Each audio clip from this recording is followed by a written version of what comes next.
जोहार। आज के झारखंड शिक्षा समाचार में आपका स्वागत है।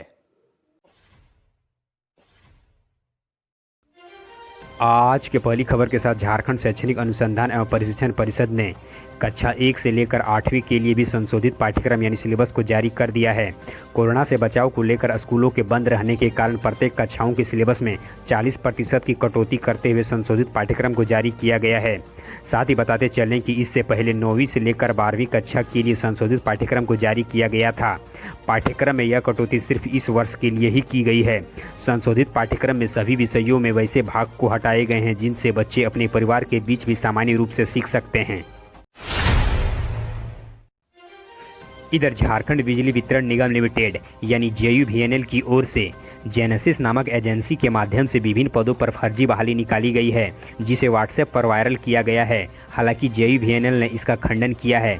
JUVNL के GM HR श्री समीर मुंडू ने कहा कि ऐसी कोई बहाली नहीं निकाली गई है। जो भी बहाली निकाली जाती है वह JUVNL के आधिकारिक वेबसाइट पर जारी किया जाता है। साथ ही बताते चलें कि राज्य के व्हाट्सएप पर मैसेज चल रहा है कि JUVNL के जेनेसिस ऐप के पावर प्रोजेक्ट के तहत राज्य के सभी 24 जिलों पर नियुक्ति की जाएगी, जो कि अवैध है। इधर झारखंड एकेडमिक काउंसिल यानी JEC रांची ने मैट्रिक और इंटर के बोर्ड परीक्षा सत्र 2020-22 के लिए छात्रों को 2 दिसंबर तक ऑनलाइन रजिस्ट्रेशन कराने का समय दिया है। यह रजिस्ट्रेशन 9वीं और 11वीं के छात्र छात्रों के लिए होगा। इसके बाद ही उन्हें बोर्ड परीक्षा के लिए रजिस्ट्रेशन संख्या दी जाएगी, जिसके आधार पर ही 10वीं और 12वीं की बोर्ड परीक्षा के लिए आवेदन कर सकेंगे। बोर्ड परीक्षा 2022 में आयोजित की जानी है। इसके लिए करीब 7 लाख बच्चों को परीक्षा में बैठने की उम्मीद जताई जा रही है। इसके लिए झारखंड एकेडमिक काउंसिल यानी JEC ने सारी तैयारियां शुरू कर दी है। इधर राज्य के पारा शिक्षकों और मॉडल स्कूल के शिक्षकों की नवंबर महीने की हाजिरी राज्य के सभी जिलों से मांगी गई है।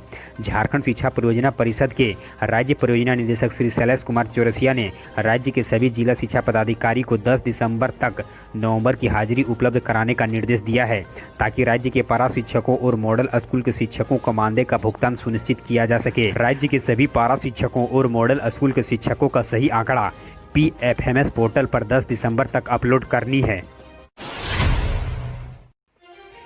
इधर राज्य में मुख्यमंत्री स्वच्छ विद्यालय पुरस्कार वितरण और मैट्रिक और इंटर के विभिन्न बोर्ड के राज्य स्तरीय टॉपर को सम्मानित करने के लिए समारोह का आयोजन किया जाएगा। मुख्यमंत्री श्री हेमंत सोरेन ने इस दौरान स्वच्छता प्रतियोगिता में उत्कृष्ट प्रदर्शन करने वाले कुल 119 विद्यालय को भी पुरस्कृत करेंगे। इस मौके पर राज्य सरकार JEC, CBSE और SC/SC बोर्ड के मैट्रिक और इंटरमीडिएट परीक्षा के राज्य स्तरीय पहला, दूसरा और तीसरा स्थान हासिल करने वाले विद्यार्थियों को प्रोत्साहन राशि देकर सम्मानित करेंगे। समारोह में मैट्रिक में पहला स्थान हासिल करने वाले को 1 लाख, दूसरा स्थान हासिल करने वाले को 75,000, वहीं तीसरा स्थान हासिल करने वाले विद्यार्थियों को 50,000 रुपया प्रोत्साहन राशि के रूप में दी जाएगी। इधर इंदिरा गांधी ओपन यूनिवर्सिटी यानी IGNOU के जुलाई 2020 सत्र के लिए प्रवेश लेने की अंतिम तिथि अब 30 नवंबर तक कर दी गई है। यह बढ़ी हुई तिथि केवल उन पाठ्यक्रमों पर लागू होगी जिनकी अंतिम तिथि 15 नवंबर तक थी। इसके लिए इच्छुक अभ्यर्थी इसके आधिकारिक वेबसाइट से रजिस्ट्रेशन करा सकते हैं। इधर राज्य में चयनित 4,416 स्कूलों में से पहले चरण में कुल 80 स्कूलों को लीडर स्कूल के रूप में अपग्रेड किया जाएगा। इसकी आधारशिला राज्य के मुख्यमंत्री श्री हेमंत सोरेन के द्वारा रखी जाएगी। राज्य सरकार के 1 साल पूरे होने के अवसर पर यह समारोह का आयोजन किया जाएगा। राज्य के स्कूली शिक्षा व साक्षरता विभाग इसकी तैयारी कर रही है। पहले चरण में चयनित कुल 80 लीडर स्कूलों को अंग्रेजी माध्यम से पढ़ाई की जाएगी और इन्हें CBSE से मान्यता भी दिलाई जाएगी। पहले चरण में 32, वहीं दूसरे चरण में 48 लीडर स्कूलों को CBSE की मान्यता दिलाई जाएगी। राज्य के मुख्यमंत्री श्री हेमंत सोरेन के द्वारा ऑनलाइन आधारशिला रखे जाने के बाद संबंधित स्कूलों को आवश्यक भवन निर्माण के साथ साथ अन्य संसाधनों से सुसज्जित किया जाएगा। इधर राज्य के BEd कॉलेजों में नामांकन के लिए ऑनलाइन आवेदन की प्रक्रिया शुरू हो गई है। झारखंड संयुक्त प्रवेश प्रतियोगिता परीक्षा परिषद ने 26 नवंबर से ऑनलाइन आवेदन लेना शुरू कर दिया है। अभ्यर्थी 10 दिसंबर तक ऑनलाइन आवेदन कर सकते हैं। सत्र 2020-22 के लिए प्रवेश परीक्षा नहीं होगी। राज्य के छात्र छात्रों के लिए स्नातक में आए अंक के आधार पर और ऑनलाइन इंटरव्यू के माध्यम से उनका चयन एवं सीटों का आवंटन किया जाएगा। इधर झारखंड सरकार ने पोस्ट मैट्रिक छात्रवृत्ति देने के लिए दूसरे राज्यों के कुल 45 संस्थानों को ब्लैक लिस्टेड कर दिया है। ब्लैक लिस्टेड इन संस्थानों में छात्रवृत्ति के लिए छात्र छात्राएं अयोग्य पाए गए थे। इस पर संबंधित संस्थानों ने स्पष्टीकरण भी पूछा था, लेकिन संतुष्ट जवाब नहीं मिलने के कारण इन संस्थानों को ब्लैक लिस्टेड कर दी गई है। इन संस्थानों को सत्र 2019-20 के पोस्ट मैट्रिक छात्रवृत्ति नहीं दी जाएगी। राज्य के अनुसूचित जनजाति, अनुसूचित जाति, अल्पसंख्यक और पिछड़ा वर्ग कल्याण विभाग ने इसकी अधिसूचना बुधवार को जारी कर दिया है। इधर केंद्रीय शिक्षा मंत्रालय के अधिकारियों के अनुसार से अगले शैक्षणिक वर्ष से इंजीनियरिंग समेत अन्य तकनीकी पाठ्यक्रमों की पढ़ाई अब क्षेत्रीय भाषाओं में भी होगी। केंद्रीय शिक्षा मंत्री श्री रमेश पोखरियाल की अध्यक्षता में गुरुवार को हुए उच्च स्तरीय बैठक में यह निर्णय लिया गया।